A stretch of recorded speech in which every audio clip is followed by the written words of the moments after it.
welcome to Pure Hustle Podcast. I'm Mike. And this is Orlando, and we're here for another Monday mini-sode.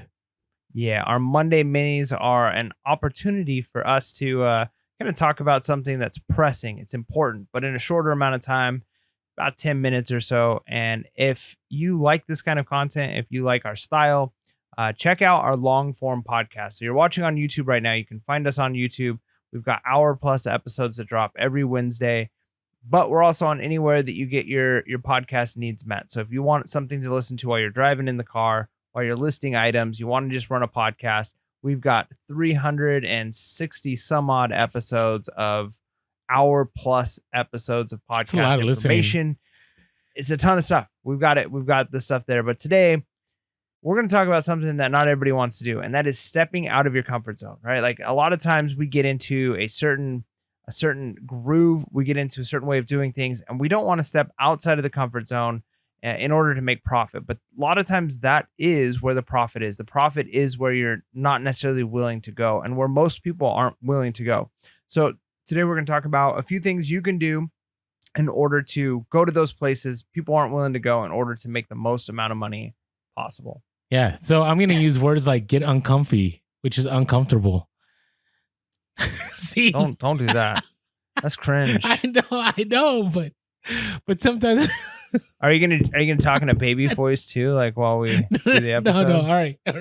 Let's get this started. So you got to get uncomfortable to make those deals. And the reason I say this, I think a lot of resellers, the reasons they don't do local deals, they don't go to garage sales, is they like going to a thrift store. It's comfortable, right?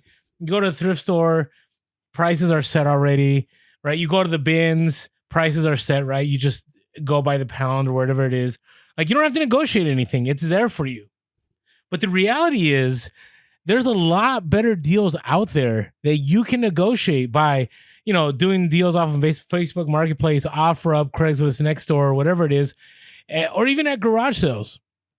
And I know a lot of people are always like, oh, you should take whatever they give you. But the reality is, okay, the way that capitalism works is that when someone sells you something and you agree on the price, the amount that they sold it for was the price that they were willing to let it go to get rid of something.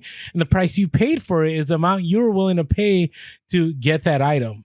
And so in the end, it's okay to get uncomfortable, because when you're making that deal and negotiating, the reality is the other person doesn't have to sell it to you. And if they don't want to sell it to you, right? This isn't strong arm robbery. No one's forcing the other person to sell it to you. They can just say no to you. So you getting out of your comfort zone and being uncomfortable is going to help you make those better deals. Yeah. And to clarify, we're talking like being willing to negotiate and be willing to offer lower amounts. And again, there's different styles, there's different techniques. Mm-hmm. You can criticize all you want for various things, but I'm not at least advocating for like, hey, you're trying to rip people off, get the lowest amount possible. But even still, is it ripped off if the person says sure?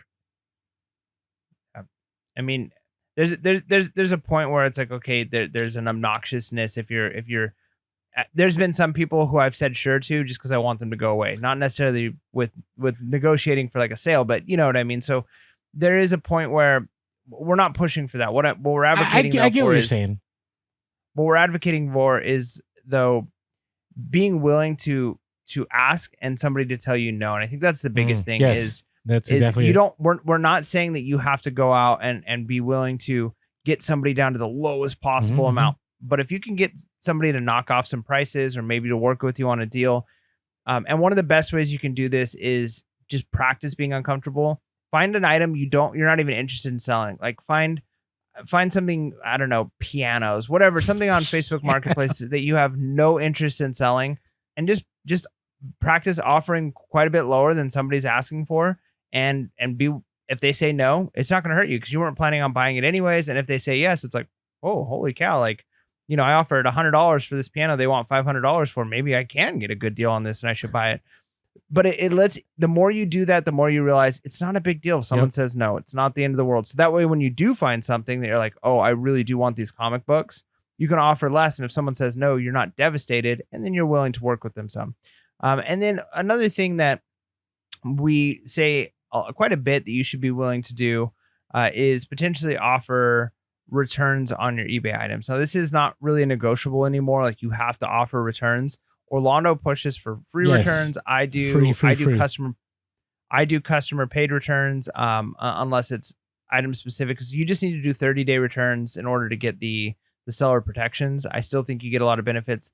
I don't think you necessarily have to have free returns, but again, that might be one of those areas where I'm just stuck in my comfort zone and maybe need to get out of my comfort zone a little bit, do free returns. I might make more money. Yeah, I appreciate the self-reflection, and the stats do show that. I mean, I would say if I ask people to comment, you should comment. Those of you that have offered free returns, have you seen it work negatively against you?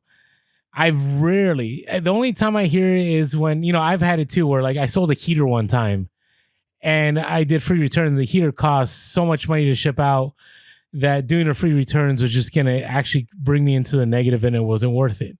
Right. So there are instances, but overall, free returns creates that buyer confidence. Free returns allows you to get higher in the search. Free returns give you seller protections in case you get a negative feedback or whatever scenario it is. I only see an upside to free returns unless there's that, a very small chance that it can actually hurt you by shipping a massive item that you probably should have done paid returns. So I think Mike, you're right in the sense that, it doesn't apply to every scenario, but I think it applies to pretty much almost all scenarios. Now, this next one, we stirred up a little bit of controversy the last few weeks, but I think people just need to get uncomfortable and just promote their listings. Like, unless you have something that is high in demand and rare that people want and you're able to sell it within a week, you have to promote, especially if you're selling clothing, especially if you're selling shoes. I would even argue that if you're selling vintage toys, but there's a lot of people selling the same things, like you have to promote. And you're saying, oh, well, that means eBay gets a bigger chunk. Yeah, they do. But in the end, if you're selling a lot more, you're still being more profitable because you're selling more than you would have before. Instead of you're like, oh, I'm happy selling one or two items. So go ahead. So have you started doing dynamic promoted items at a unlimited cap? No, I've not done that. But so you haven't gotten that uncomfortable. But the reason I haven't done that is because eBay told me I don't need to do that. So at eBay at that last event, that eBay.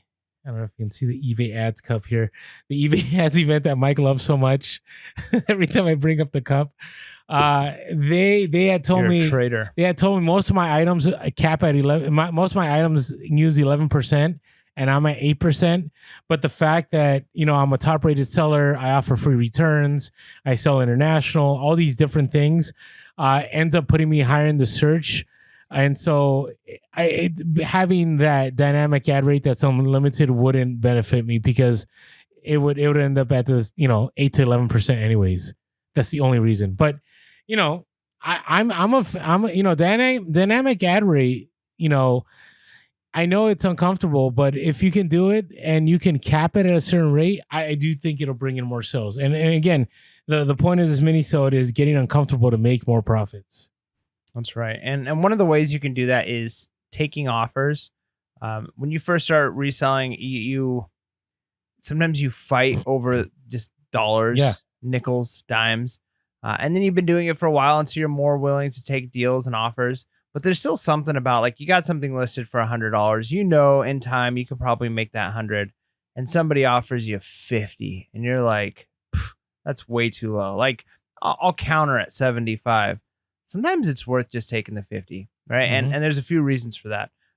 One of the reasons is it might help you just have more capital that you can use for future items. Maybe the item that you're holding on to, you can make another 50 in the long term, but short term, you can actually turn that 50 into more profitable items, sell, and make more than that. So that's one of the reasons. Another reason is eBay likes to see, they like to see items turning over in your store. They want to see items not just sitting there forever.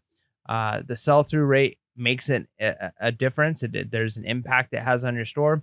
Is it the only factor? No, but anecdotally, a lot of people seem to think that if they accept offers, more offers come in. How much of that is like verified. We can 100% say if you take an offer, more will come in. I don't know, but we do know that it seems to be the case for a lot of people. So take that for what it's worth. That might help the algorithm. Might help items start moving when eBay sees that your store is active. Plus, money today is worth more than money tomorrow. So are there times when the offer's too low? Sure. But be willing to maybe take some offers you wouldn't normally take, because that's money you're guaranteed today, and it could potentially mean more of eBay flowing for you. Yeah, I mean, I've sold stuff lately. For example, I recently sold, some John Deere stuff, and I already made hundreds of dollars, and I had like one or two items left, and I broke even as far as like I sold less than what they were going for on eBay. I don't know if broke even was the right word, but anyways, it wasn't very profitable, but I already made a ton of profit, so I'm not losing anything. And to me, I was willing to take that loss to get more sales later on, to get that activity. I don't know if that makes sense, because sometimes you'll get a huge haul and you'll make a ton of money on that haul, and then you have like 2 or 3 items, and you're just like, I'm just waiting for the right buyer. No, just sell it. You already made a ton of money. Like, move on, sell that item, get that cash flow, get that activity on eBay, and keep moving forward. So this last one, I've been thinking about this because it's one that lately a lot of people haven't been saying. I find, I'm on YouTube and people are talking about slow sales, and people are talking about, how eBay's all a money grab, and people are talking about, eBay used to be so much better and all this. And I want to encourage people to just work more. And I know I know a lot of people don't like hearing that, but we're at a time right now where you have to work more, especially if you're full time. You want to keep being a reseller. You can't keep working the way you were working in 2020 or 2021, 2019, 2018. I mean, when we started the podcast, Mike, I was working maybe 20 hours a week, and things were golden. Things were good.